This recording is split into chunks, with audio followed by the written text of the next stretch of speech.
we need to talk about Kanye. We need to talk about Kanye. The last few days have been fucking insane.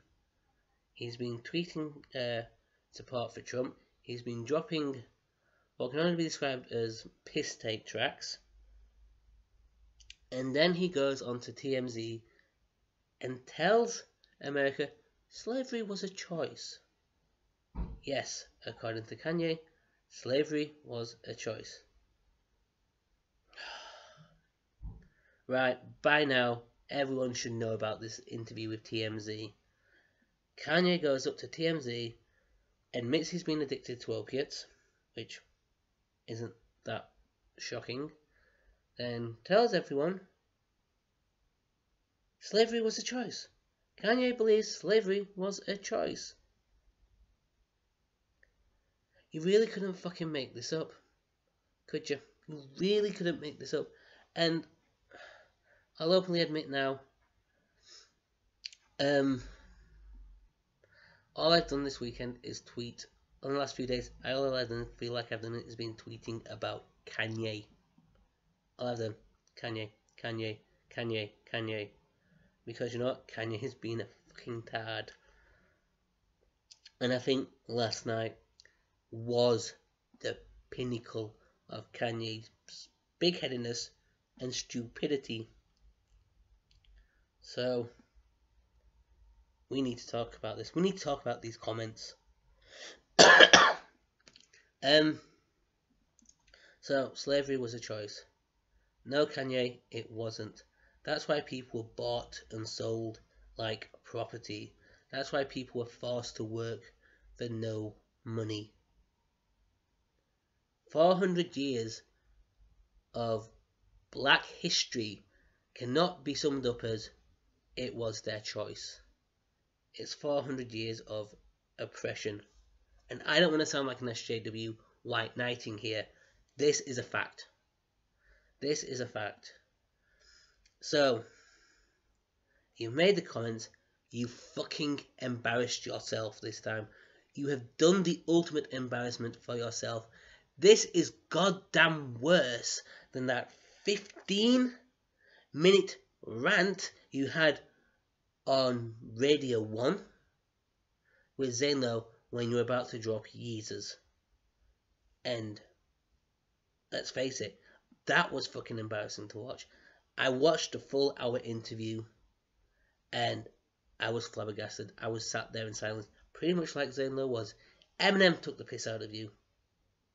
It was horrific. But now,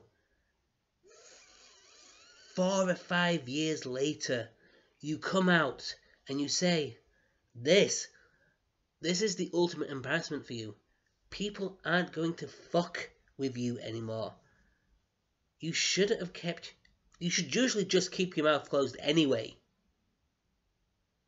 Kanye needs to keep his mouth closed. Truth be said. Because you know what? Every time he opens his mouth, he says something fucking stupid. However, this is a good one. However, someone stood up to Kanye. I forget the guy's name, and I'm plenty sure that people are going to put it in the comments when people start disliking the video, because Yeezy fans are probably going to hate this. And, you know, I'm a fan of Kanye. I love his old stuff. Anything post My Twisted Dark Fantasy, My Twisted Dark Fantasy Nightmare, forgot what the album's called, has been terrible. Facts was fucking a terrible track. Get Lifted was a fucking embarrassment. Lyrically, it was an embarrassment. People are laughing at that.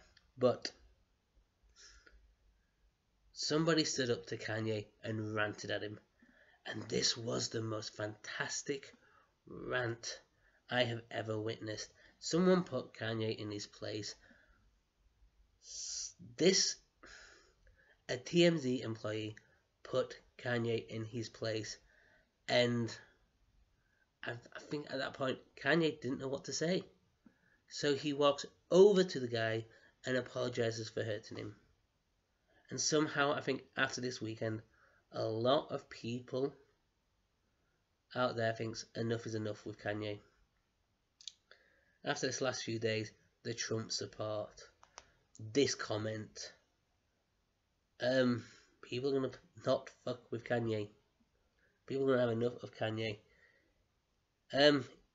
Even the ultimate white lighters, the Young Turks, who have been screaming for years that he's mentally ill, will not fuck with Kanye anymore. Will probably not make any videos on Kanye trying to defend him and calling him mentally ill.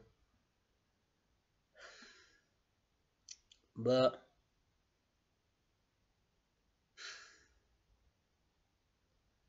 it's just this thing. It's shocking. It's actually the most shocking thing I think I've heard Kanye come out with. But there we go. It'll be great to see what the fallout from this will be. It really is going to be the most interesting thing to watch what the fallout's going to be, because he's finally put his foot in it. He's finally offended people that much this last few days. And I'll see you next time. Peace.